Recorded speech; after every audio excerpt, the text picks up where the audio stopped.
This is not noclip. What you're seeing right now is a very interesting glitch that I discovered in TF2 that I'm not sure too many people know about. With this glitch, any class in the game can gain infinite speed on command while airborne, which, yes, as you might expect, causes some pretty broken things to happen. Now, before you get too excited, I will at least note that it requires the use of certain server commands that aren't typically modified. None of them require SV cheats, but that at least means you can't do this in casual. But despite that, if the numbers are set the right way, it can be incredibly powerful and fun if used correctly. And the weirdest part about it is that I've seen next to zero mentions of this glitch anywhere before, which in a game as deeply explored as TF2 seems odd to me. So this glitch requires a bit of context, so to preference what I'm about to do, let me explain a few things about source. As it turns out, a good chunk of source's physics aren't actually hard-coded, but instead exist as variables that can be adjusted with console commands. The most commonly changed of these variables is gravity, with like half of every community server ever running it at half its normal value, but to many people's surprise, that's just one of many. You can change stuff like friction, how fast you accelerate while walking, whether or not people make audible footsteps, and a lot of other niche things that you may not have thought could even be modified with vanilla TF2 using a single command. There are a lot of these, so I'll put the full list in the description if you want to read further, but the variable I'm interested in changing in the context of this glitch is called SV_air accelerate. Air accelerate is the number that controls how fast you lose momentum in the air from various actions, most commonly air strafing. Put simply, the higher the value of air accelerate, the tighter the turns you can make in midair without losing all your momentum. The default value is 10, which leads to the physics you'll see in 99% of servers. I have no doubt this number was carefully tested for, since increasing this number even a little bit lets classes like Soldier have ridiculous amounts of mobility while rocket jumping. You can see how big of a difference setting it to a number as low as even 50 makes. You can turn on a dime for what's not even an order of magnitude higher than the default number. And as a side note, this is actually what the man treads are increasing with their plus 200% air control stat. As the math would suggest, they effectively triple your air accelerate from 10 to 30, which as you might expect from the previous examples, you can really feel in game. Now, the only reason you'd ever realistically change air accelerate is if you're running a surf server, since most surf maps aren't really built around the default physics. Even a map as easy as Utopia becomes next to impossible if you're playing with a value below 100. That's why if you've ever tried to boot up a surf map on your own computer, it feels different than when you're playing on an actual server. You can theoretically increase air accelerate to an infinite amount to have near perfect air control all the time, but in my experience, after about 1,000 you're getting extremely diminishing returns since a human can only flick their mouse so fast. If you lower air accelerate below the default value of 10, it makes aerial movement a lot more sluggish, and setting it to 0 means you can't air strafe at all, meaning that whatever vector you had at the start of a rocket jump dictates the direction you'll have for the entire thing. So that is exactly how air accelerate works, but all of that seems relatively normal, so what in the world is the glitch? Well, as it turns out, the numbers you can input for source's physics variables don't have to be positive, and inputting a negative number for some of these things can cause some really strange and probably unintentional behavior. A negative air acceleration causes you to not only travel in the opposite direction as normal, but it also causes you to gain speed from air strafing instead of losing it. And because the entirety of the air accelerate system was programmed around losing velocity, there aren't any speed caps in place for the momentum you can gain by doing a reverse air strafe. With a number as moderate as -10, exactly what the default value is but inverted, you can get boatloads of speed, usually enough to tramp across the entirety of any given map with good enough movement. The movement is difficult since your air controls are reversed and you don't have time to turn, but it is incredibly easy to get massive boosts of sideways speed nearly instantaneously. But that's only half of the tech, and it's the much weaker half at that. You see, the air accelerate value also affects how fast you air brake when you tap S in the middle of a jump. Higher air accelerate values make you brake much more quickly than normal, which can certainly be useful in situations where more refined movement is necessary. You can see how setting it to a value like 1,000 makes you stop nearly instantaneously at a single press of the back button. But that means that the reverse is also true, where negative values will actually add to your speed when you try to air brake instead of subtracting from it. And like the air strafing tech, there is no speed cap whatsoever. This means that in certain scenarios, Team Fortress 2 literally has a backwards long jump, and an insanely good one at that. With air accelerate set to -10, you can get to the opposite 2-fort battlement in a single jump, do the upward rollout with any class on command, clear the entirety of long 2-fort with a bit of trimping, and probably a lot of other stuff that is yet to be explored. And the best part is that it's not even that hard to pull off. Just jump forward and immediately start holding S. As soon as you have enough forward momentum that a positive number would make you air brake, you'll rapidly gain speed that can be directed wherever you want. The only downside is that since strafing is also completely bonkers, you'll have a hard time controlling momentum if you want to turn. It took me several tries to get the rollout clip because it's incredibly easy to instinctively press the wrong direction and go flying off a cliff. But once you get the hang of it, it is incredibly fun, and even if its practical use in game is much more limited, it's still really cool that tech like this exists unexplored in a 15-year-old game. So that is the currently unnamed tech that I'm going to be calling backwards long jumping, but that also begs the question of what happens when you set the other physics variables to a negative number. Air accelerate was the most interesting one, but are there any other weird effects to explore? Well, let's go through them. Negative gravity gravity works exactly like how you'd expect. Instead of falling down, you fall up and eventually hit the skybox. Pretty straightforward. Negative accelerate, which is the variable that affects your ground movement, just reverses your controls, so nothing too crazy there. It does pair well with a negative air accelerate if you reverse your key binding, since you can fly in the same direction as you're moving instead of having to reverse, but other than that, it's pretty useless. Negative friction does what looks to be the same as just setting friction to 0, which makes you slide around the map and never stop moving once you start. I felt like I got a little bit more speed with a negative number, but even at absurdly high values, I didn't see much change, so probably not. Negative max velocity is really weird because while the effect is certainly interesting, it's not interesting in the way you might expect. What the max velocity variable does is it determines the universal speed cap of moving objects on the server. That applies to players, physics objects, projectiles, well, with the exception of a few for some reason, really anything that can move at a speed is affected by max velocity. Setting this number extremely low makes projectiles move in slow motion, with a couple weird side effects, and setting it to 0 makes them stop in the air entirely. The weirdest part about lowering max velocity is that, as you can see, all of the rockets that I'm firing are moving way off the crosshair. But that's only for positive numbers. Setting max velocity to a negative number makes it a lot weirder. Instead of projectiles moving backward like you might expect, it seems to trigger some sort of failsafe and make them vibrate in the air, trying to move backward but then immediately resetting to their current position. The weirdest part is that everything seems to drift in the same specific direction, moving faster the lower max velocity is set. I also want to note that a low max velocity has some very strange effects on players. The only way I was able to hold still with this test was by no clipping. If I stood on the ground for too long, I slowly slid diagonally, and then if I jumped, I flew off into the skybox. So then I have no idea what actually caused this, but after I set the number to an extremely low negative number and my aim was being flicked around the bunch, I no-clipped out of the corner, and then this happened.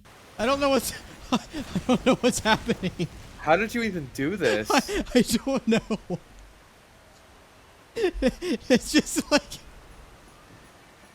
I don't know. I've never seen this before. This is wild. This is probably one of the most fascinating ways I've ever seen Team Fortress 2 self-destruct. It's not exactly playable, and it makes me a bit motion sick, but it is spectacular to look at nonetheless. And the last but not least variable we have to look at is SV_step size, which determines how large stairs can be before players automatically snap up and down to adjacent surfaces. Higher step size values let the stairs be bigger, and really high step size values cause everything on the map to be a stair. Being able to walk across an entire map unimpeded is a very fascinating experience, to say the least. If you set step size to negative, though, it causes some really bizarre behavior, most notably causing inclined surfaces to be bouncy. It seems like the game is trying to snap you in the opposite direction of the nearby surface, but, like, also not quite. It's kind of hard to explain, but you can at least see what's happening here is not exactly normal. If anyone has an explanation for what's going on, I would be very fascinated to know. So those are all the physics variables that break if you set them to a negative number, but the last command that I want to talk about is SV_bounce. I had never seen this command before starting to work on this video, and after messing around with it for a while, I can confidently say that I have no idea why this was ever put in the game to begin with. The effect it has on players is that instead of colliding with a wall and instantly stopping, you instead bounce in the opposite direction based on how fast you were moving initially. It seems the bounce value itself is how much to multiply the returning force when bouncing you. So a value of 1 pushes you away at the same speed you hit the surface, a value of 2 pushes you away at double the speed, and you get the gist. And if you set SV bounce to extremely high values, well, just try not to touch a wall too hard.